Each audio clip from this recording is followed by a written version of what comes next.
Hello there, Dexter fans, and welcome to a brand new episode of Dexter Unwrapped, a podcast where we wander into the shadows and unwrap the dark mind of everyone's favorite vigilante serial killer, Dexter Morgan.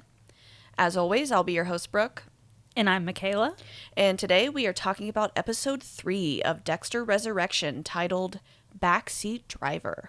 Somebody once told me, you have to go through hell to achieve resurrection. Hallelujah.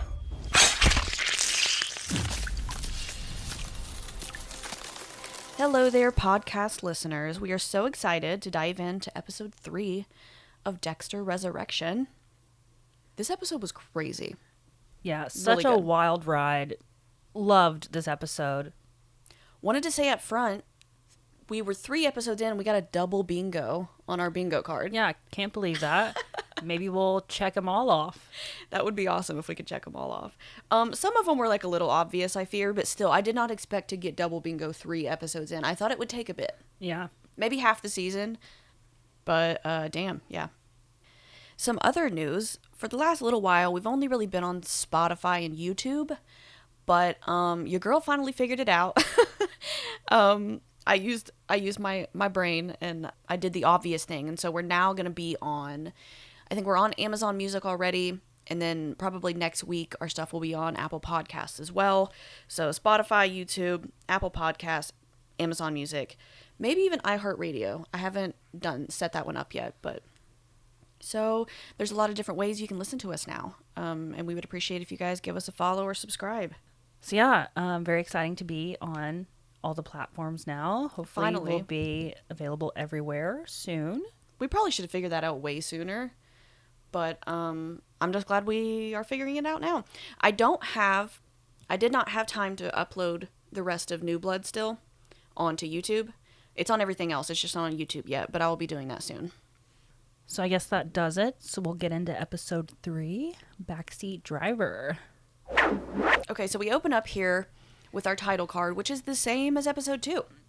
We had theorized that maybe it would change every episode, but clearly it doesn't. I really liked the first episode, like the icy... The icy vibe of it. Yeah. The second episode, we were like, oh, cool, this is like a manhole cover. Are they going to do something different for each episode? This one's the same. So I'm assuming they're sticking with this one. I don't mind I don't it. mind it. I think it's really cool. I think it's cool as hell. We get into the episode title card, though. It's written in the road. Fucking hate it. Like, absolutely hate it. Really? I saw this like and it. I was like, oh, I like that. I wonder if Michaela will like it. No. I bet she will. No. But you don't. You hate it. Hate it. It disgusts you. I can see it all over your face. The flashes. Why are you going to ruin Masuka like that in the I very know. first flash? No. Excuse me? That actually did piss me off so much. I was like, why would you? Yeah. Why? If any, like, listen, Livid. I was livid. we absolutely love the show. We are not talking shit at all. We are just giving opinion. When I saw Masuka and Quinn in the flashes at the beginning of the episode, I just thought to myself, why would they do that? Yeah. It's like, lately, well, what's that movie that just did that? Oh, that movie Abigail. It's a horror film. They showed the twist in the trailer. That's kind of what that, like, was to me. I was like, why? Yeah, just giving all the juicy, good details before you even get to it. Absolutely It's not. ridiculous. Absolutely not. I did not like that either.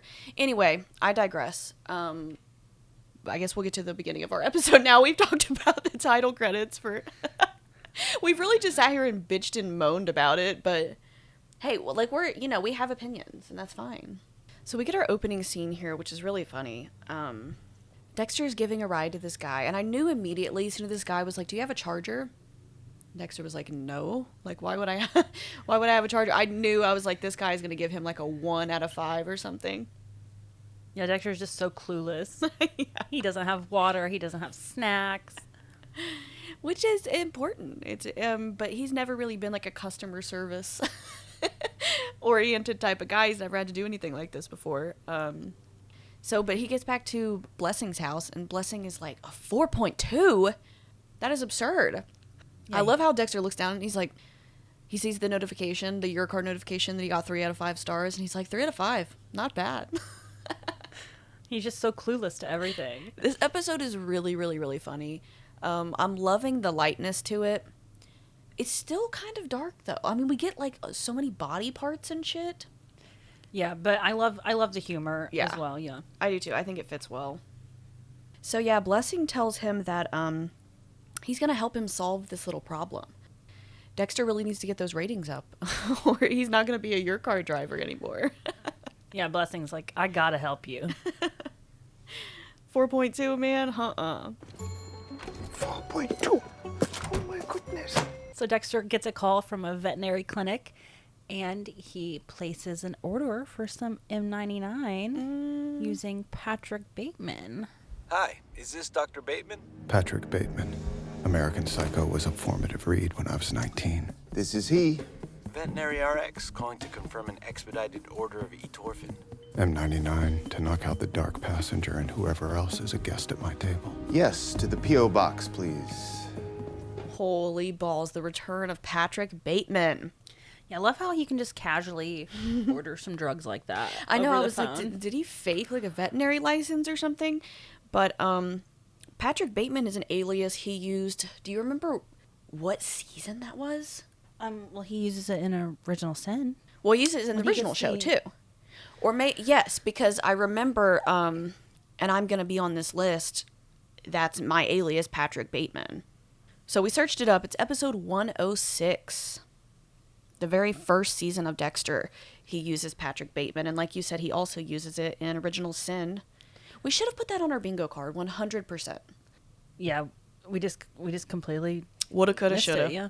There was a bunch of them that I was like, damn it. After we posted, I was like, damn it, I should have put that. But, you know, hey, we've got next season. We should just make one for all the new seasons. We'll make one for Original Sin Season 2. Yes. That one's going to be a little harder, but Ooh, it'll be fun though. Are we gonna get Matthews, Dokes? holy shit, yeah. We better get Matthews. You're Like, where the right. fuck has Matthews been? Well, yeah, I mean, fucking McDreamy. What's his name in the show? Spencer, Aaron Spencer. Spencer's dead as hell now, so I feel like we're gonna get some new characters in. Would have to. Anyways, moving on. We're back at the Hotel Empire with Harrison. So Harrison is with one of the detectives, Detective Claudette. Claudette. Yeah. We're talking about the Dink being the big bad. This bitch is the big bad of the season. Yeah, she is grilling him. She's spooky, kind of. I'm like, damn. She's spot on everything, too. She knows exactly what happened. She just can't prove it yet. So, yeah, like you said, she's grilling Harrison on the events of, you know, the night that everything happened with Ryan.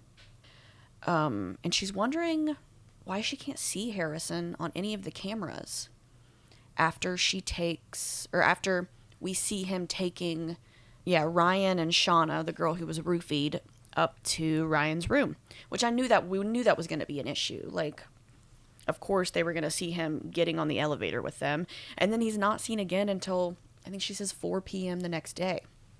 We obviously know why. Yeah, but he tells her, He tells her he went to a bar. yeah, we know that is not true. Yeah, not at all. He spent the night chopping someone up. Judy, we didn't really exchange info, you know? Well, I suggest finding out her name because she is your alibi. Alibi. Am I suspect? You are not a suspect. Well, I'm still gathering evidence. Send me your dates, name, and contact information, if you find it.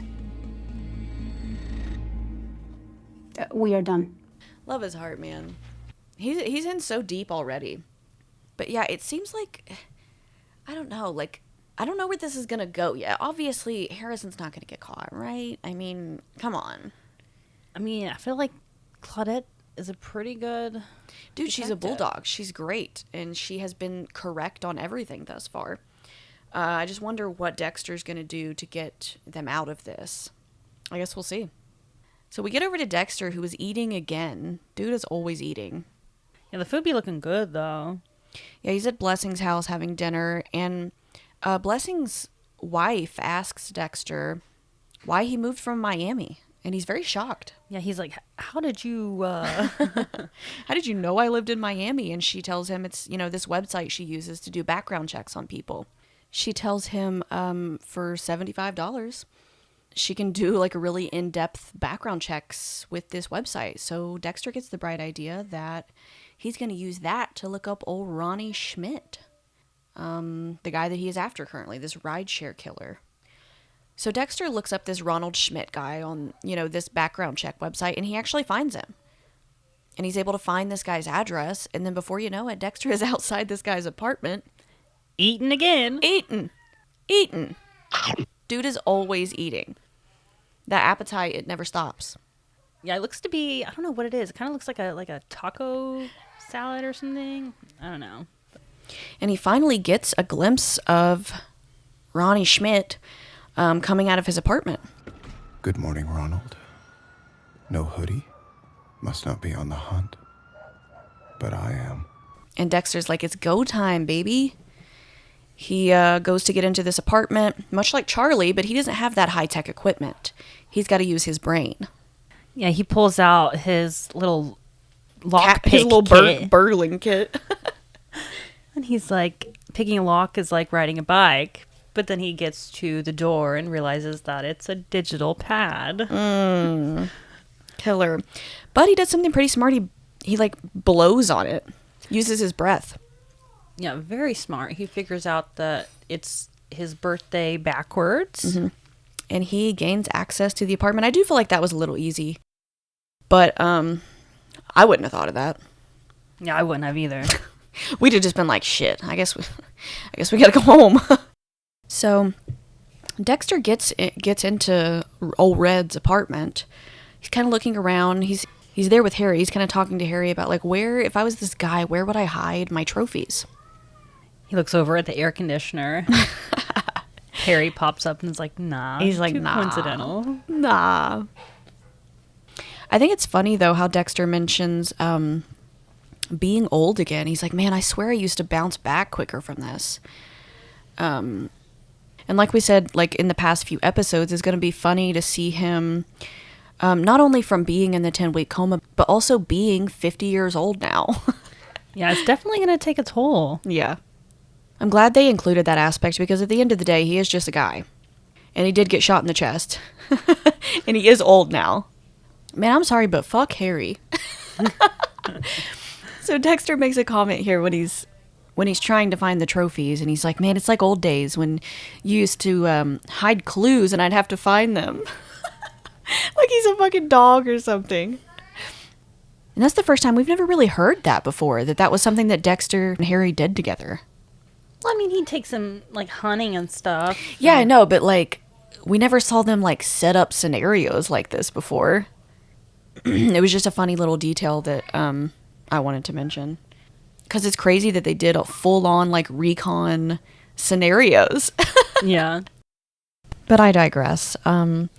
So Dexter finally uses that big brain of his, and he finds this guy's trophies up in the ceiling, along with the murder weapon. Yeah, he accidentally gets cut by it. Yeah, it's like a super, I mean, I'm sure it has a name, but it's like a super sharp, he uses that to saw people's heads off. Yeah. Crazy. Brutal. Absolutely brutal.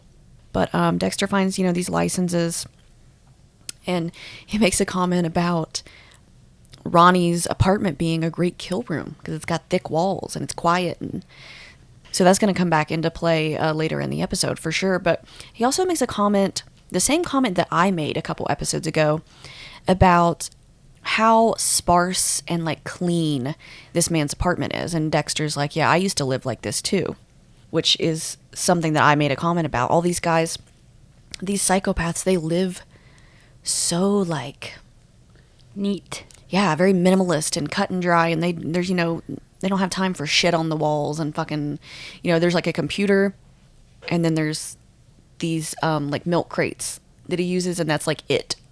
This guy doesn't even have a couch. He just got a TV and a computer. But so Dexter calls Bridge Data Network is what it's called, the company that this guy works for. They're like a cybersecurity company, I guess, and he finds out where he's gonna be, which is Rockefeller Center. Kill you soon, Red.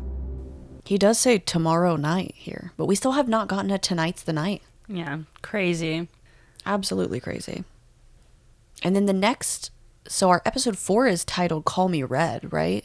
Yes. So I feel like we're going to start getting into the Leon Prater stuff next episode. Oh, yeah. I guarantee we are. He's going to pretend to be Red or something and get into this little circle. And after this, we get a pretty short little segment of Angel Batista. Yeah, we're in Miami. Welcome to Miami. He's drinking like some whiskey or something. He gets a phone call from Teddy saying that there was a hit on the truck. Someone got a speeding ticket. And so Batista's like, I want the name and the address of that driver. But we don't get it. We don't know if it's Harrison or not. We don't really hear what Teddy has to say. We get back over to Dexter, who is at his house, and he's talking with Blessing. So Blessing has built Dexter this little, this Your Car necessities kit. It's got water, snacks, I think I saw like ibuprofen, mints, and even condoms in it. So to help Dexter get his Your Car rating up, he needs to, I think Blessing says, anticipate every need. And then he also tells Dexter, he kind of notices that like Dexter's chest is hurting, and he tells him he should try acupuncture. Yeah, Dexter's like, I'll try anything at this point. He also tells him to stick a picture of like a random child up on his dash and pretend that it's his kid for the tips. Yeah, you got to make that money. Well, you should let Joy do acupuncture on you. Huh? She needs the practice hours. Yeah, I'll try anything at this point. Well, then you should try putting that up on your dash. Let passengers think it's your son. It's more alive on mission than commission. The good Lord won't mind. The least of my sins. It's hilarious, and I don't blame him. Got to make that money. He says the good Lord won't mind. And next we get a little bit of foreshadowing here as Blessing takes this like just coil of hard metal. He puts it around the dryer exhaust. He says the city rats are always trying to get in there, so that's how he keeps them out. And we see Dexter like honing in on this and having an idea. They play the idea music, the Dexter idea music. Yeah. You know what I mean? It's always that same little like audio clip when Dexter's having an idea. And that is some foreshadowing that we will see later on in the episode. So we get back over to the detectives, Wallace and Oliva. They're back in the hotel room again, discussing, you know, what possibly could have happened. And, I mean, she's on point, as always. Yeah, she's like, this bathroom is too clean. She said it's too clean, and she also makes note that the bathtub is in immaculate condition, meaning that the dismemberment of Ryan likely did not occur in that room. She surmises, and I think the other detective comes in and says that they did find Rohypnol in Shauna's system, but her rape kit was clean. So she wasn't raped. So they're surmising that like there must be a hero, I think she says.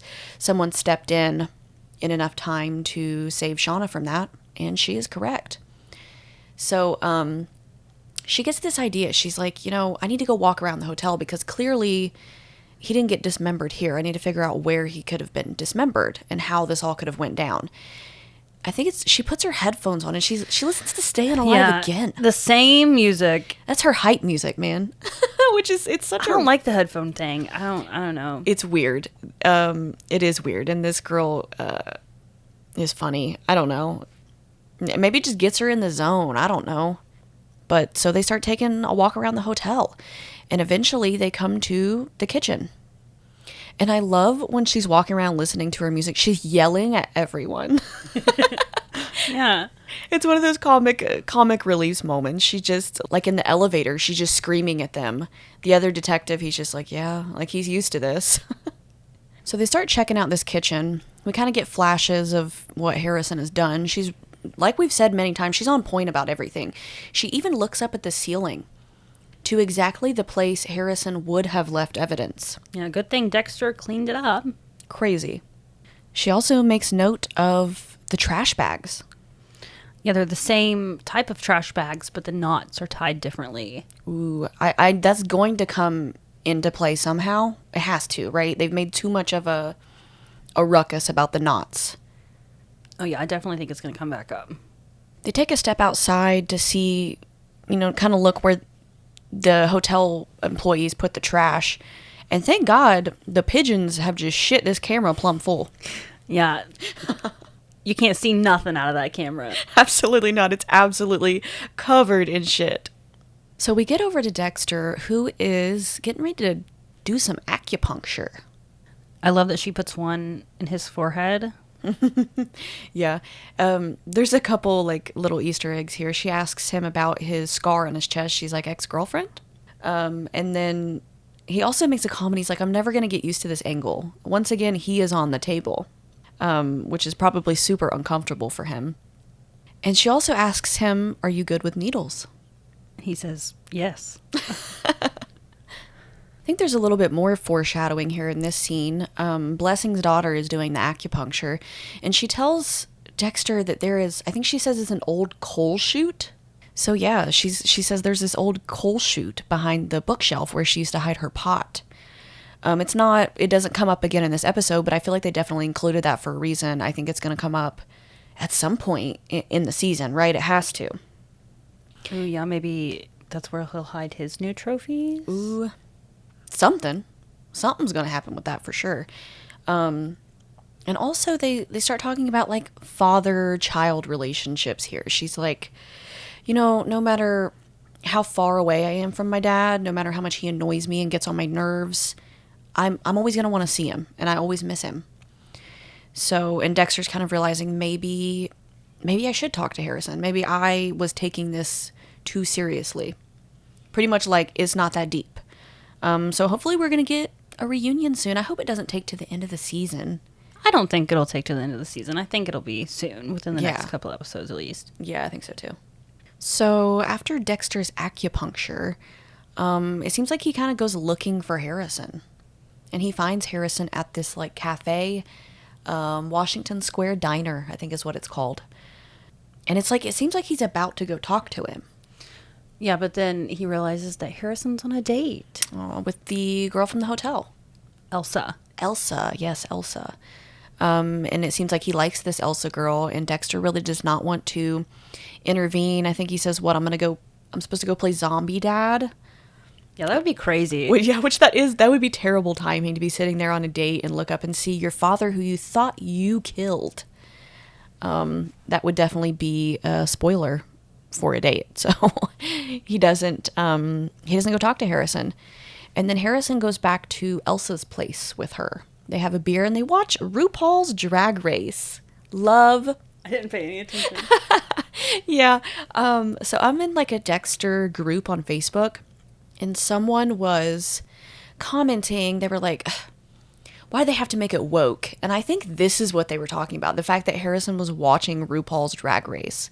Ridiculous. I don't really think there's anything woke about the show. If we're talking about treating people with kindness, I guess that's woke. I don't know. But I do, now that I think about it, I think maybe they were talking about Drag Race being on TV. That's crazy. Which is wild. But Elsa ends up telling him that he can sleep on the couch. And they also have a conversation about her baby daddy, who she was apparently a one-night stand. Was Elsa's baby daddy. So I definitely think we're going to see a Harrison and Elsa like love interest thing going on. Yeah, very interesting. Hopefully it works out for the poor guy. I feel bad for him. I liked Audrey. Yeah. It sucks that he had to leave her behind. Yeah, it does suck. So next we get over to Charlie, Leon Prater's right-hand woman.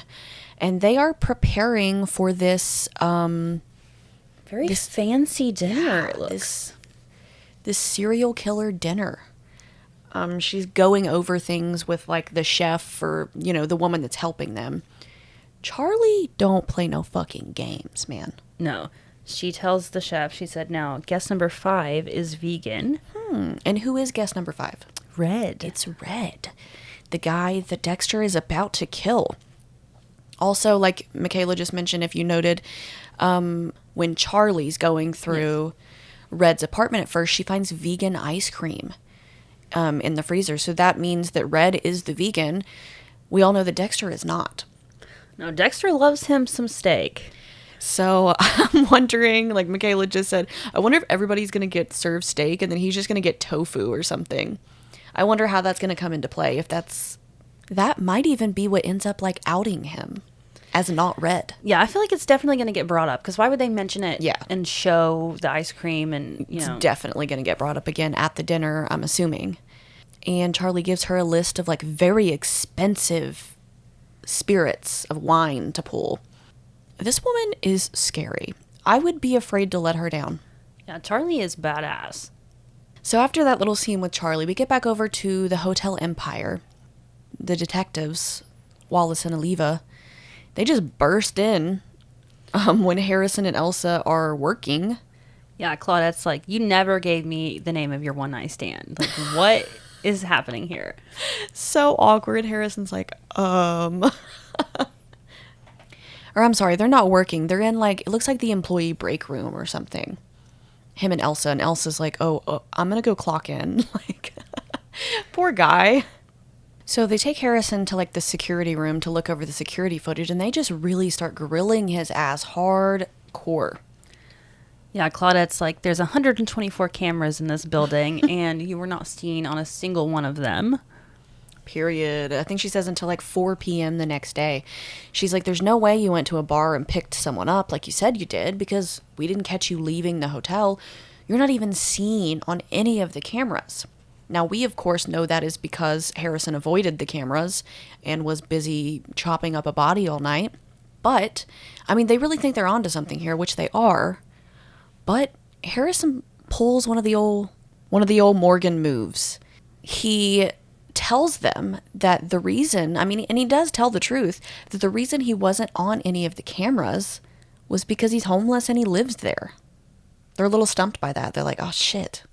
Yeah, they don't really give him a hard time with it, but they are like, well, what's going on here? Like, they still want more information. Yeah, and that is like a pretty good alibi for him. He's like, obviously my bosses don't know about this. We could get in a lot of trouble if they did. And I don't have anywhere else to go. I stay in empty rooms, is what he tells them. And then I'm pretty sure they go and they talk to Elsa about it, and Elsa backs him up. She's like, yeah, I give him, whatever rooms are available. She's like, he's not hurting anyone. Like, I think she says Harrison's a good guy. She's like, I don't help assholes.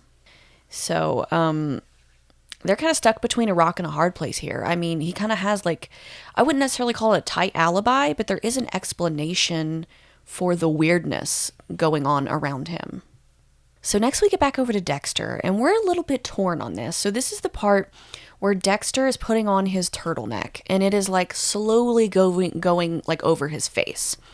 We had someone mention on our TikTok that they thought that was a reference to the original title sequence from the original show. We can't decide. I mean, it could be like a little nod, I guess, but I don't know if we could really, because it is on our bingo card, and we were trying to decide whether or not we should knock it off, like exit out or not. I feel like we're looking for something more on the nose. I know, and I felt the same way. People were saying the same thing about Harrison getting ready. And like Nick from Dexter Daily, he kind of thought that was a little bit of a stretch too. And so, this one with Dexter putting the turtleneck on, I could see where they're coming from. Right. But I guess we'll ask the audience. If anybody has any opinions on that, comment below. Let us know if you think that is a nod or a reference to the original title sequence or not.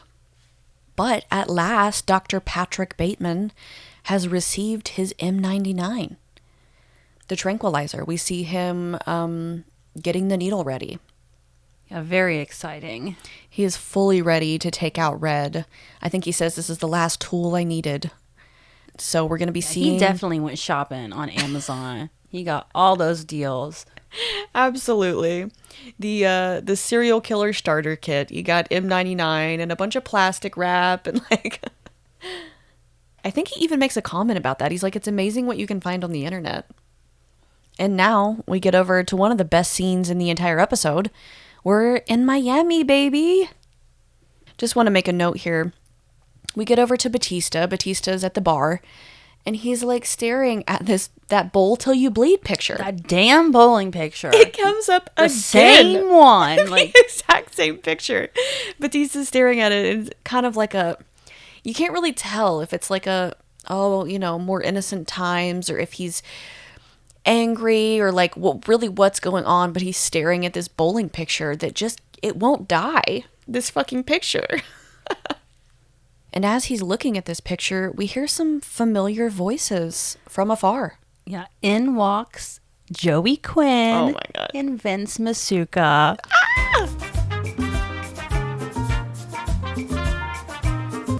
Fuck, Angel, you retiring? Yeah. You're old, but you're not that old. Word got out, huh? Yeah. And I was gonna tell you. Yeah, you gonna tell me when now? Sorry, man. It's just, I've had enough of homicide. After 30 years, I'm eligible for my pension, so I'm gonna enjoy it. Doing what?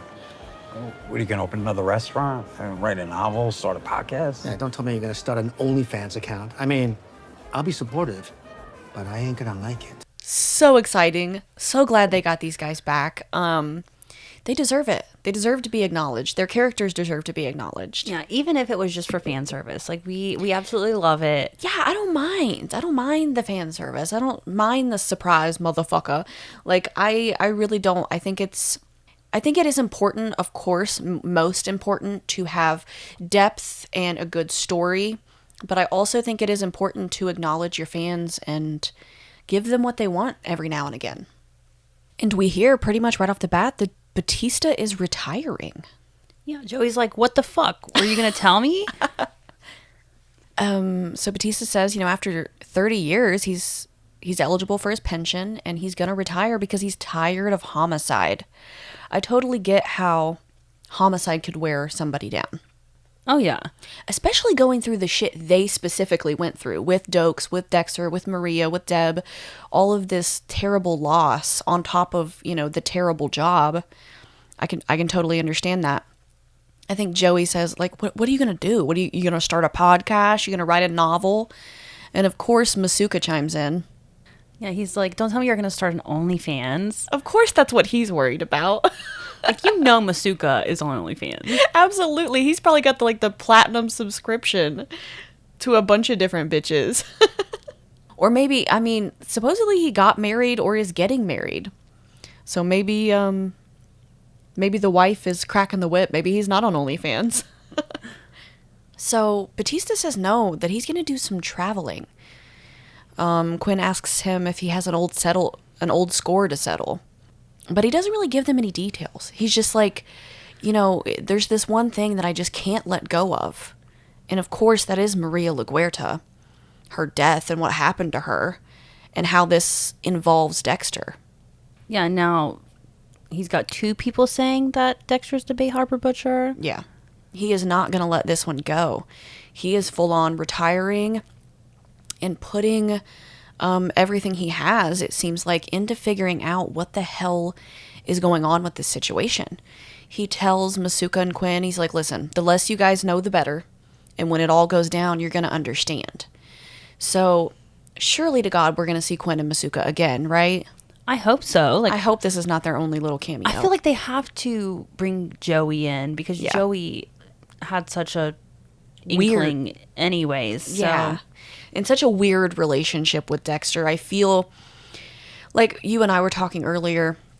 The original show, Joey always had a weird feeling about Dexter. He hired Liddy, the detective, to look into Dexter. He likely knew, I think he absolutely knew that Dexter was up to no good and that Dexter was a killer.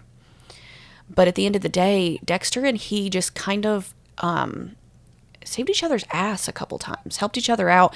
I think not in any loyalty to each other, but loyalty to Deb. Yeah, they were just minding their own business. I don't think either of them wanted to hurt Deb, so it was just kind of like this unspoken thing. But it would definitely be interesting to see Quinn and Dexter interact again and how that's going to turn out. I'm really, really, really hoping they do something like that. Yeah, it would be a lot of fun. And then they all get shots of Don Julio 1942, which is so expensive. I wonder what a shot of that stuff is. God, I don't even want to know. Probably like $10 a shot or something at least. That shit's so expensive. But and then we get another little fan service nod. We get Passion. Here's to Angel Batista, the captain with the most passion. Also, along with a little laugh. Yeah, Masuka laugh. And people were talking about how, like, It's definitely fan service, but I am glad that it didn't necessarily come from Batista. Right. They definitely made a note of it because it is so viral. But Masuka's the one that ends up saying it. I think he says the detective with the most passion. So then we get over to Dexter, who is ready. He is locked and loaded, ready to kill Red. He pulls into like the Rockefeller Center, hoping to pick up Red. He's pulling out his needle to get ready, and this stupid bitch. Yeah, she's like, hey, are you picking up for Katie? It scares him, and he drops the needle like in between the seat. And he's like, no. Like, she probably was. She's like, I've been waiting for your car for 10 minutes. He's like, get the fuck out of here, bitch.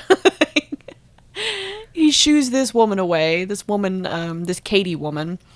And of course, before he is able to get to the needle, Red gets into the your car. And pretty much immediately, this guy puts his weapon around Dexter's neck and tells him to take the bridge. Yeah, crazy callback here, because usually Dexter was on the other side. Mm-hmm. Yeah, it's interesting to see. And this guy don't waste no time. He's like, I'm fucking ready. And when I was first watching this, I'm like, oh, I see why he wore the turtleneck now. I didn't catch it at first. And then we get just the most diabolical eye roll from Dexter. Red asks him, how does it feel to know that you're going to die? Yeah, he says at first, well, it wouldn't be the first time. That pisses Red off. He's like, what? Dexter's like, I'm scared. How does it feel? Know you will die. Honestly, it's not the first time. No sense of humor. Got it. I mean, I'm scared. And just eye rolls. His eyes about roll out of his fucking head. I laughed so loud and obnoxiously. Yeah, I cackled. Great moment. Hilarious. Red does the usual bit. He says, who's going to miss you when you're gone? Will it be your son? His fake son that's on his dash. It's not even really his kid. Yeah, he's like, he tells Red, well, I'm practically dead to him anyways. Yeah. Red doesn't care. He's like, what the fuck are you even talking about? Like, this is not going how it typically goes. And he tries to grab the needle, Dexter does, but he can't quite get it. Red pulls him back again and tells him to pull over. So Dexter pulls over. This guy immediately starts sawing at his neck. Yeah, and he's like, crazy. I feel like he's kind of confused because he's like, usually, what's happening? Yeah, usually they're screaming in pain by now. Usually I'm seeing some blood, but nothing is happening. And Dexter is able to reach down and get the needle.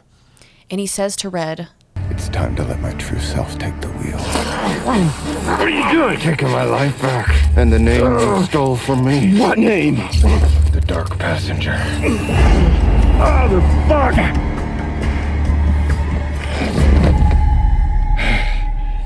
Red's like, what are you talking? What name? And he says the Dark Passenger. And he hits Red with Old Faithful. Ooh, the way he just turns in that chair and hits him with it in the neck. I'm like, ooh.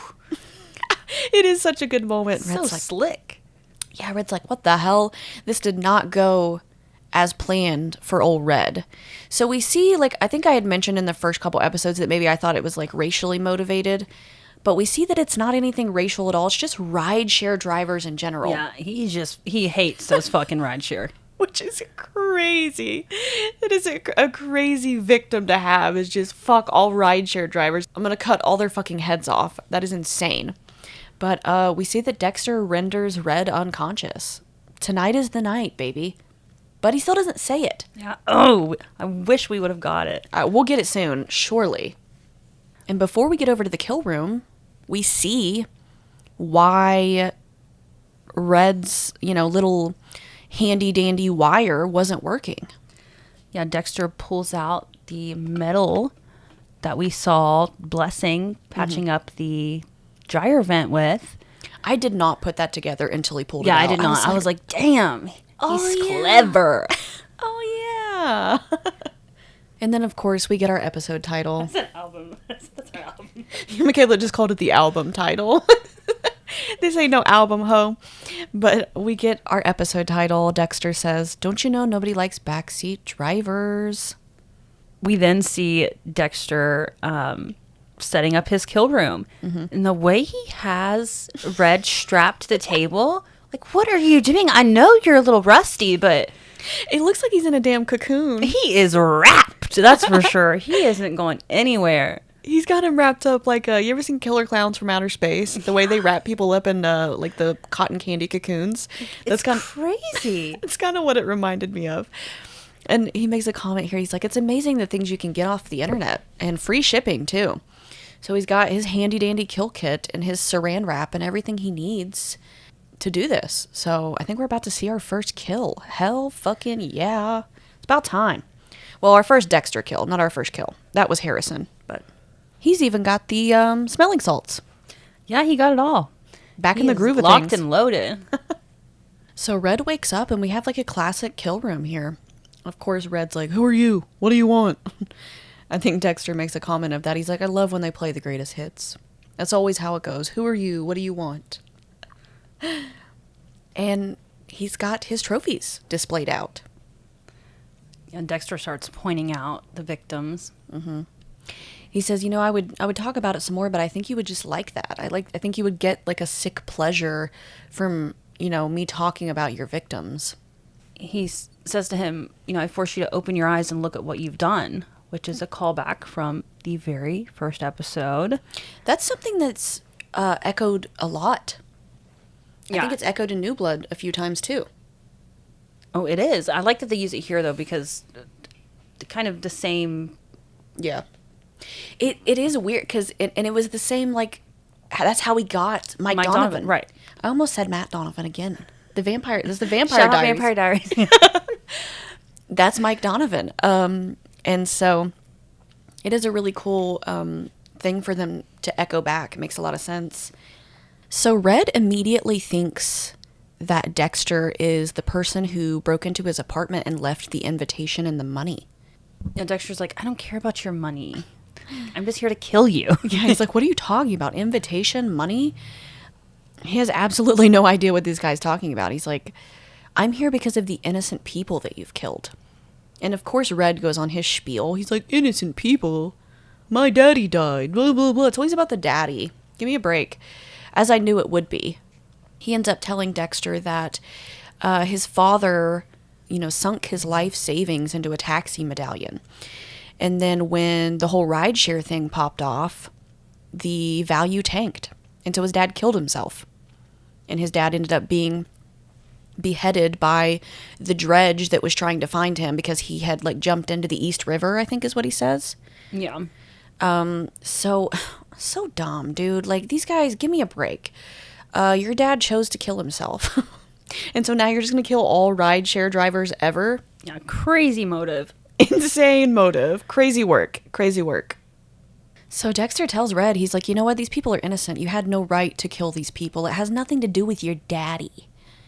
So frustrating. Like, what do you mean? Like, God, give me a break. I mean, we all got daddy issues. Not all of us, but a lot of us. You don't see everybody else going around fucking killing rideshare drivers. Ridiculous. And then he tells Red, you had no right to take my name. And he says, your name? He says, what's your name? And he says, I'm Dexter. Which was such a cute little moment. He's like, I'm Dexter, bitch. This town ain't big enough for the two of us. He says there's only room in this world for one dark passenger.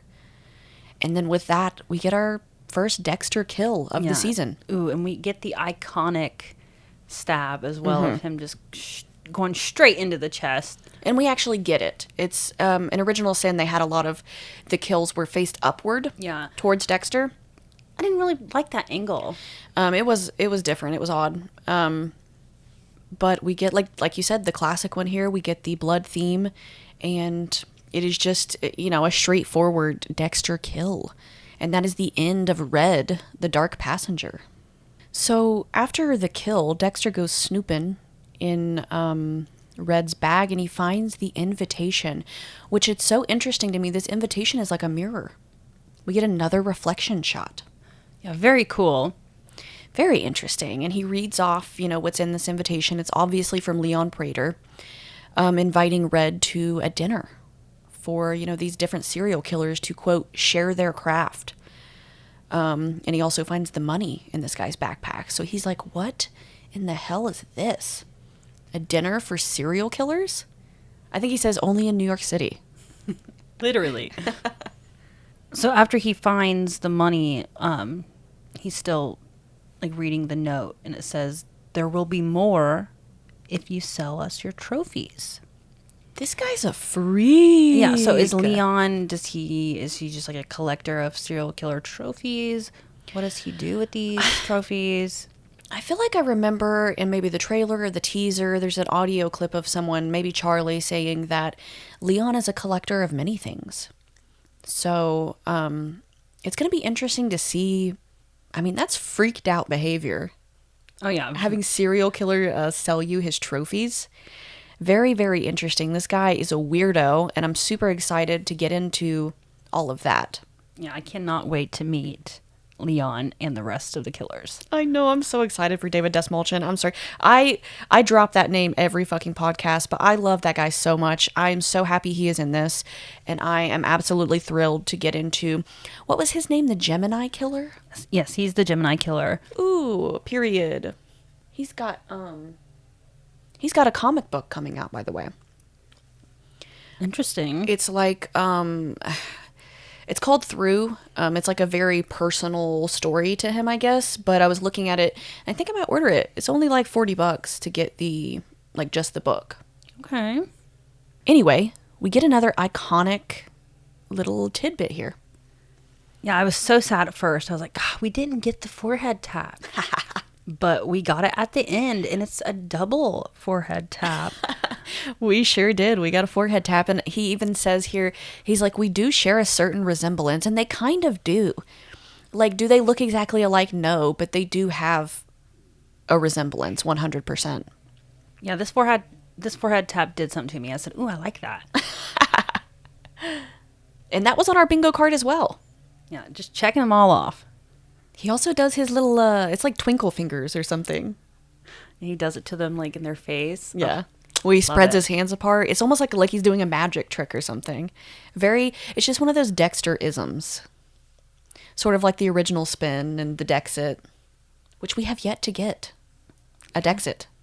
Or an original Spin. Yeah. That one wasn't on our bingo card. We should have put it on there, though. And the whole time he's doing this, I'm thinking in the back of my head, what the fuck is he going to do with this guy's body? Yeah. I was like, there's no way they're going to gloss over that. What is he going to do with this guy? And we get, once again, a very reminiscent disposal. He takes it to an incinerator again. Ooh. Like, where the fuck are you finding all these incinerators? For real. He goes to like this very, very sketchy neighborhood, and he finds this incinerator. And how they're just out there accessible? Yeah. Like crazy. You could just hop right in. Which, whatever. I mean, but he puts the guys, in garbage bags, and he puts them in the incinerator just like he did in New Blood to Matt Caldwell. And I'm like, didn't you learn your lesson? The whole titanium thing? Like, you don't know if this person has any metal in his body? Like, for real. Goodness. I mean, burning it is a great way to get rid of it. I understand why he does that, but I'm like, dang, he got given some real shit over those screws from Matt's legs back in New Blood. So yeah. We also see him remember that there is a thumbprint access required for entry. So he chops off. Shit. He chops off the dude's thumb. Yeah, he pulls Red's arm out of the incinerator real quick, and he chops off Red's thumb. In order to be able to gain entry to this, this serial killer dinner, which we are going to see next episode. So this part where Dexter's getting Red's body out of the trunk of his car, I can't tell what's behind him. I can't tell if it's like a street light or if it's the moon. Kind of looks to me like he's doing this under a full moon, which is something that has come up again and again and again, is the full moon cycle. Could also be a street light. I'm not 100%. You can't really tell. Yeah. But, like we said, he takes this guy to the incinerator. He cuts off Red's thumb, and that is the end of episode 3.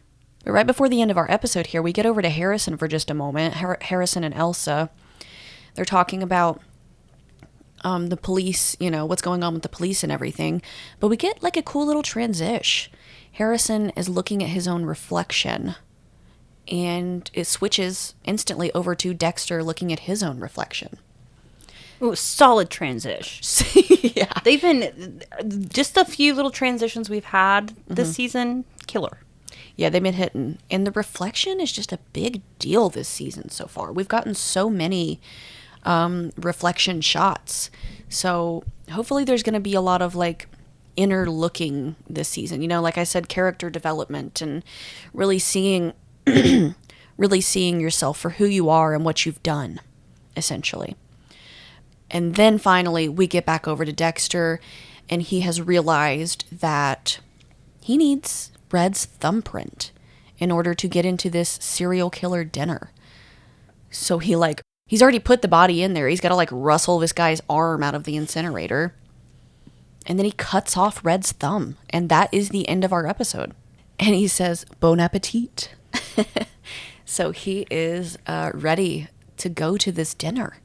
This is going to be so cool. Yeah, I'm very excited for this next episode. Me too. I really like this one also. This one was directed by Monica Raymond. She directed Original Sin, right? Yes. A lot of the episodes in Original Sin. Yeah. Our end credits here is the fire. Really cool end credits. We also get some flashes of New York City again. I'm liking these end credits. They're cool. Yeah, I absolutely love the end credits. I hate the fucking title cards, but... The episode title cards? Yes. The show title card is not bad. I don't mind Not it. bad, The you know, the metal, the manhole cover or whatever it is. But yeah, this episode was so cool. I really enjoyed it. There was a lot of callbacks. We of course got Quinn and Masuka, which we've all just been chomping at the bit for. What do you think you would rate this episode? I would give this one a 9.5. Ooh, 9.5. Yeah. I mean, I rated the first one a 10. Yas, girl. I'm going to say a 9. I really, really liked this one. We, of course, got our first Dexter kill, which is always an asset. Getting to see Masuka and Quinn was just the highlight of the episode. Incredible. Yeah, it was awesome. Really liked this one. I think things are propelling along really well. I'm so excited. Like I've said it 1,000,001 times, but I'm so excited to get into this serial killer shit. I saw a bunch of people saying that they fully expect to see a Lady Vengeance spinoff. Yeah, so very interested as to what her character is going to entail. Yeah, I don't know if I'm fully on board with that. I just don't know that we need to do all these spin-offs, man. Like, I watch Dexter for Dexter. I mean, maybe I'll feel different once we're introduced to the character and stuff, but I mean, what are your theories on, do you think, how many of these killers do you think are going to end up on Dexter's table? This season, probably only one, I think. You think so? Yeah. Do you think Leon Prater is going to end up on Dexter's table? Ooh, that's a good question. Because he is a sick fuck. Yeah. Clearly. And we haven't even really gotten into it yet, so who knows what else this guy's up to. I wonder if we don't get that, if he's going to be in further seasons. Yeah, I was thinking about that too. Because it was, I don't know if it's necessarily confirmed or just up in the air, but there is going to be at least 3 seasons of Resurrection. Oh, sick. So.